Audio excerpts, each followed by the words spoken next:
Some of you guys might remember when I was making these 55-gallon drums in 1/16 scale. In fact, a couple of you might even have got in on the giveaway and have a couple of them laying around. If you do, you know that those are solid steel and they weigh almost a pound each, about 14 and a half ounces. And I've found that they're an excellent tool for playing with the truck. You can add basically a pound at a time and see how the suspension reacts. I've found that with two of these in here, it really does drive a lot better. Now you can put, if I were to put them all in here, it wouldn't even back up on this carpet. See how that really loads down that suspension? It pretty much won't drive with them like that. Or if you want to keep the suspension as it is, these ones are plastic. They don't make any difference at all. They're hollow plastic. They're the Classy Hobby drums. And like I said, I like it with two in there.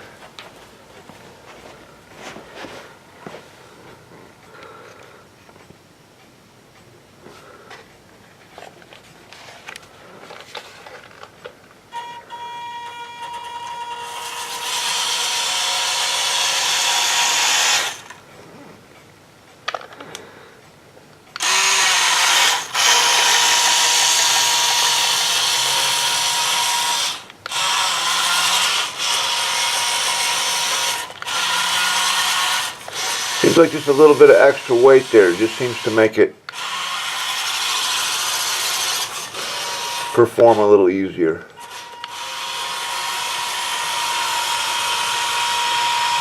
See, it won't even, with the weight in there though, it doesn't want to go in reverse.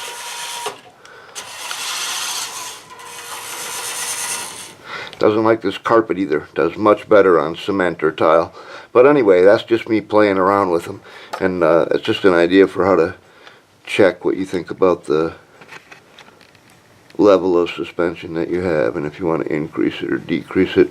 Those drums work pretty good. Let's try it again just to show you. Alright, there's empty. Watch it drop down.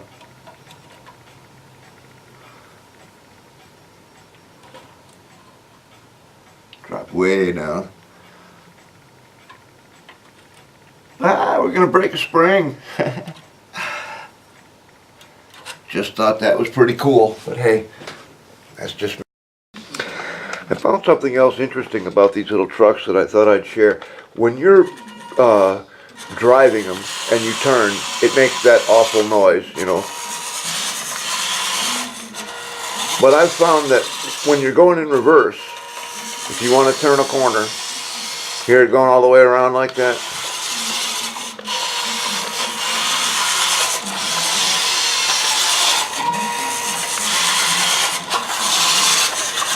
I found that if you start the turn in reverse and then release the steering wheel, the wheels will stay turned until you stop your rearward motion.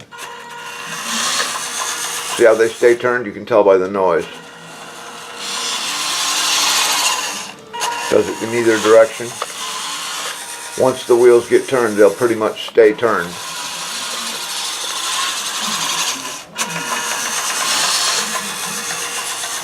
See that? I thought it was pretty cool. It doesn't seem to like this carpet.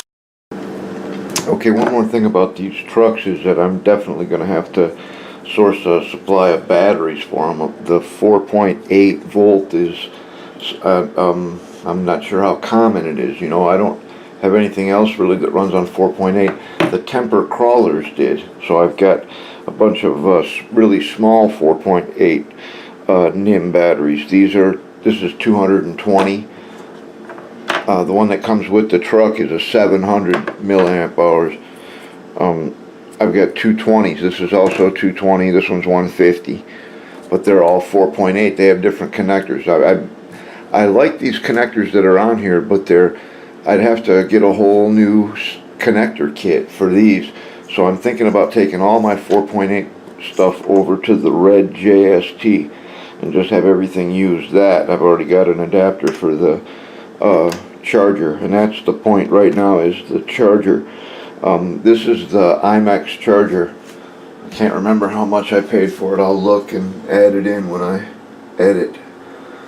But it's like a smart charger. It's got a touch screen on it. It is really cool. Now I run all my LiPos and stuff on XT60 connectors, partly because all LiPo batteries that you buy from Hobby King that are 3,000 milliamp hour or less, they come standard with JST plug on it already. So I run JST, but I actually was running JST plugs before Hobby King started doing that. Eric turned me on to them, and I've been off and running. But anyway, this charger, this will charge everything from the 4.8 NiCad that comes with the truck. Okay, because this is definitely a NiCad battery. And then my other smaller 4.8s are NIM. And it'll charge both of those. It's really, really easy to use. You just touch everything. All you got to do is touch for type, and it comes up, what do you want to do for the big yellow one? I would punch NiCad. Then I would do the number of cells is 4.8 volt. I'm already set for that, but I could change it to 5 cells or 16 cells, as many as I want.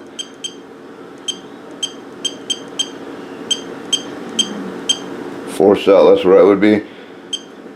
I can discharge with this too. Then for mode, I would use auto charge. And the current, I usually go pretty low. Right now I'm set for 3 amp, which is real high for me. I usually go with under 1 with the 0.08. Takes longer to charge, but I don't care. 0.08, and then I'd be set for charge. The other great thing about this is that I can save this. So if I push load, I've already saved 2. I've got one setting for my LiPo, my 2-cell LiPo. If I push that, it's set to charge those. And if I push here, that's for the 4.8. So now it'd be all set to charge the NiCad. I'm going to save another one for the 4.8 NIM and one for the 7.2 NIM that I use on the tank. So anyway, very cool little charger from IMAX, and it'll charge everything from these 4.8 NiCad batteries all the way up to my big 6-cell LiPos that are 22 point something.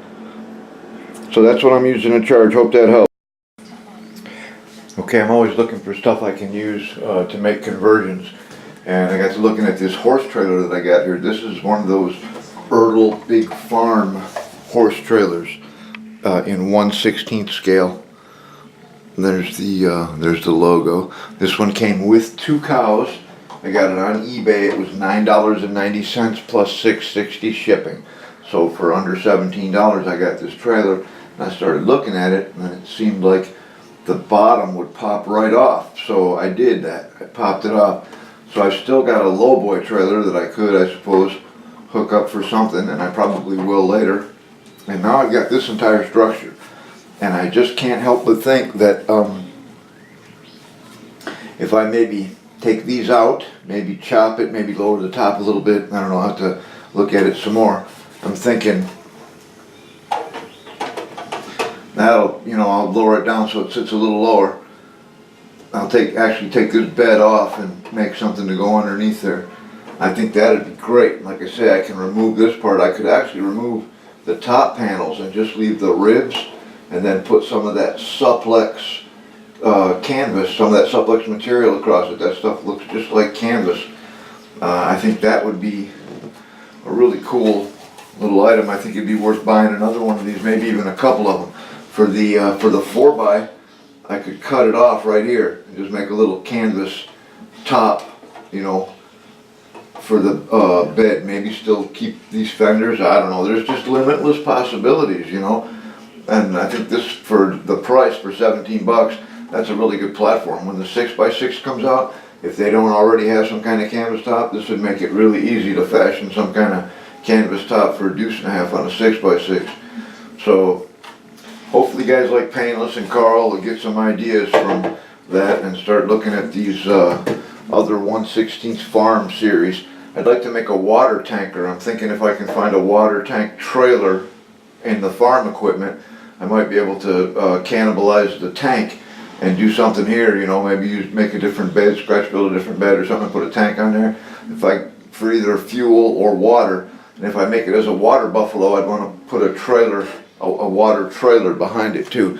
So just all kind of projects for these little trucks, man. I'm just having a ball with these little trucks. I hope you guys are too. See you next time. And you know, I'm looking at this little $56 truck, because that's what this one was from eBay, 56 bucks with free shipping. And then I look at my $700 Jagdpanther, and I'm thinking, I'm having way more fun with the truck. See you next time.